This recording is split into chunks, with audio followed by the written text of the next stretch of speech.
Harley Davidson has officially started to crumble, and this time, the crash is so loud, they can't even pretend to keep it private.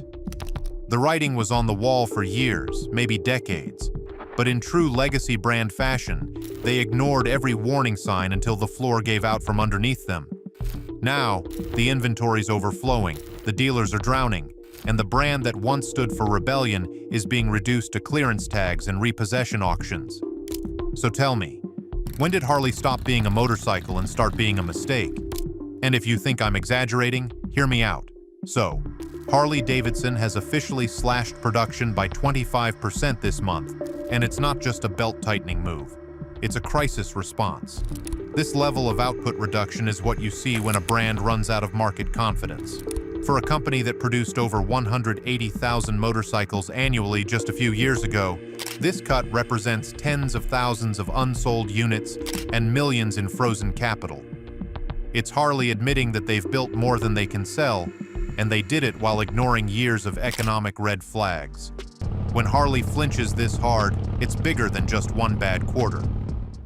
Dealerships across the US are now sitting on inventory that's been parked for over 200 days, some for 300 or more. That's more than double the normal sell-through cycle for new motorcycles, and it's turning showrooms into warehouses for debt. What used to be a symbol of freedom is now a liability with wheels. Harley's average dealership is now carrying between $1.4 to $2 million in unsold bikes, many of which depreciate faster than they can be marketed. When the showroom turns into a graveyard, the writing's already on the wall. But still, here's the financial trap few outside the industry realize. Through floor plan financing, dealers are essentially renting Harley's inventory month by month, paying interest on every unsold model sitting idle. Current average floor plan rates hover around 9% annually, and with stagnant sales, that interest snowballs fast. Some dealerships are now losing over $20,000 per month in holding costs alone, and that's just to not sell bikes. At this point, Harley's inventory is actively cannibalizing its own network. To fight back, dealers have gone aggressive, slashing prices by up to $5,000, offering 0% APR for 36 months, and even throwing in bonus gear packages just to get bikes off the lot. But the truth is, price cuts are landing flat. The average buyer isn't just hesitating, they've mentally checked out of the market altogether. In 2023, 10% of prospective motorcycle buyers delayed or canceled purchases due to high interest rates. Now in 2025, we're seeing the result: empty dealerships, rising repossessions, and frozen capital. Because when trust in pricing collapses, discounts feel more like warnings than opportunities. Behind the scenes, Harley's leadership is scrambling to stabilize its internal pipeline. Factory schedules have been throttled, union hours are being renegotiated, and R&D projects are on indefinite hold. In Kansas City and York, Pennsylvania, workers have already seen shift cuts, and whispers of more layoffs are spreading fast. Harley's current R&D budget is projected to drop by 32% year over year, the largest pullback in over a decade. Harley's premium pricing once built its image, now it's killing its market. Since 2019, the price of the Harley Street Glide has surged from around $22,000 to over $35,000, a 59% increase in just 6 years. And this isn't a limited edition model. This is one of Harley's flagship cruisers, now priced beyond the reach of its core demographic, middle-class, working-class riders who once defined the brand. Harley tried to justify this spike with terms like premium craftsmanship and heritage value, but most consumers saw it for what it really was: corporate overreach. Because when price hikes outpace income growth, even the most loyal riders stop saving for a dream. Entry-level Harleys haven't escaped this inflation trap either. Models like the Iron 883 or Sportster, which were traditionally marketed as accessible first bikes, now regularly push above the $15,000 mark, before taxes, fees, and dealer markups. In fact, once you add basic accessories and delivery charges, even a starter Harley can set a rider back nearly $18,000 out the door. For perspective, that's more than the starting price of some compact sedans and electric cars in 2025. In a time when younger consumers are already burdened by student loans, inflation, and rising rent, Harley has priced itself out of an entire generation. Because when a bike costs more than a car, riders start choosing practicality over nostalgia. Harley's mistake wasn't just raising prices, it was assuming that brand loyalty would withstand economic pressure. The company bet big that its customers would absorb the cost increases, that heritage and image would override affordability. But the result has been the opposite. Harley hasn't seen a meaningful increase in new customer acquisition in over 3 years. In fact, U.S. sales declined 13% year-over-year in 2024, with international markets flatlining. New riders, especially under 35, are abandoning the brand entirely. And the hard truth is, if new blood doesn't enter the culture stops breathing. Used bikes are compounding the problem. With the market flooded by repossessed motorcycles, riders can now buy nearly new Harleys for 30 to 40% below MSRP, often with low mileage and existing modifications. Why would anyone buy new when they can save thousands on a lightly used model with the same engine and features? This dynamic has gutted the demand for showroom bikes and made it even harder for dealerships to justify Harley's pricing model. It's a vicious cycle. High prices kill demand, low demand leads to discounts, and discounts undermine brand value. And when a brand's identity becomes confused, so does its customer base. Meanwhile, financing has evolved from a gateway into Harley ownership into a gatekeeper that locks riders out. Just 6 years ago, motorcycle loan interest rates averaged 3% to 5% for buyers with decent credit.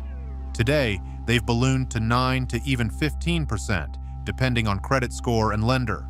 That means a $30,000 Harley with standard financing can now cost a rider over $42,000 across a 5-year loan term.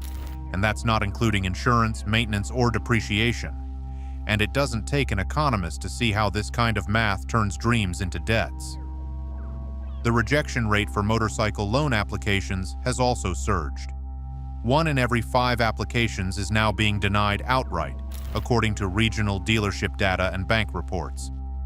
Buyers with minor credit dings, a missed payment, a high utilization ratio, are being turned away or offered predatory interest rates that drive the total cost of ownership even higher. Dealers are watching leads walk in excited, only to walk out empty-handed. It's demoralizing for staff and devastating for monthly sales quotas. And when rejection becomes the norm, the dealership floor starts to feel more like a dead end than a destination. Insurance has added another punch to the gut. Premiums for Harley motorcycles have nearly doubled in high-risk states like California, Florida, and Texas. Why? Increased theft rates, higher part replacement costs, and the rising value of claims have pushed insurers to recalibrate. A 2023 report from the National Insurance Crime Bureau showed a 17% rise in cruiser thefts, with Harleys leading the category. For many would-be owners, even those approved for financing, the monthly insurance quote is enough to walk away. Because what's the point of affording the bike if you can't afford to protect it? All of this funnels back to one inescapable reality. Harley Davidson is now a luxury brand trapped in a middle-class shell. The company once marketed itself as a rugged companion of the everyday rider, but in 2025, it's become a financial commitment that fewer and fewer can justify. It's no longer about whether people want to ride, it's about whether they can afford to. And the market is answering that question louder every month. And to me, honestly, the current state of Harley Davidson dealerships paints an unforgiving picture. Across the US, showroom floors are drowning in inventory. Rows of untouched bikes, engines silent, collecting dust instead of signatures. These motorcycles aren't just idling, they're becoming liabilities with every passing day. Many dealers now carry over $2 million worth of unsold inventory, and the longer these bikes remain unsold, the deeper the debt pit becomes. But here's the part no one wants to admit. Some of these dealerships will never bounce back. Each unsold bike sitting in a showroom racks up flooring interest, and most dealers are already paying between $200 to $400 per motorcycle per month. For dealerships carrying 50 to 100 units, That's an additional $10,000 to $40,000 monthly, just to not sell motorcycles. These aren't elite dealerships. They're often independent family-run operations that have been representing Harley for decades. They are now watching their margins erode into dust. How long can you bleed cash just to keep the lights on before you're forced to shut the doors? To counter the crisis, dealers have gone full throttle with promotions. $5,000 markdowns, 0% APR for 36 months, free gear bundles, service packages, every trick in the book. And yet, foot traffic continues to decline. Walk-ins are window shopping, not purchasing. Even digital leads are drying up as potential buyers grow skeptical of the brand's long-term value. In many cities, dealers are reporting their lowest conversion rates in over 15 years. What's the point of discounting a product if buyers no longer believe it's worth owning in the first place? This is where the used market delivers the final blow. Repossessions are skyrocketing, up 28% this year alone, with a large portion involving Harley cruisers and touring bikes. Riders who bought in the last few years at inflated prices and with high-interest loans are defaulting faster than banks can resell the repossessed bikes. In markets like Florida and Arizona, lenders are now turning over used Harleys at auctions faster than dealerships can clear old inventory.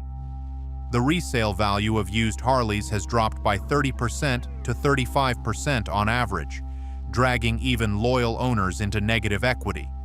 Many now owe $5,000 to $10,000 more than their bike is worth. That means even if they wanted to trade in or refinance, they'd be stuck paying to get rid of their Harley. This isn't depreciation, it's collapse. It's not just killing sales, it's killing the entire sales process. And yet, in the middle of this wreckage, Harley's biggest gamble may have been its most expensive mistake of all: the Livewire electric motorcycle. With a price tag starting north of $22,000, the Livewire was launched as the futuristic reinvention of Harley Davidson. What it became was an overpriced misfire, trapped between two audiences: legacy riders who wanted nothing to do with it, and younger riders who couldn't afford it. When you aim for everyone and miss both, you end up marketing to no one. The bike itself wasn't the problem.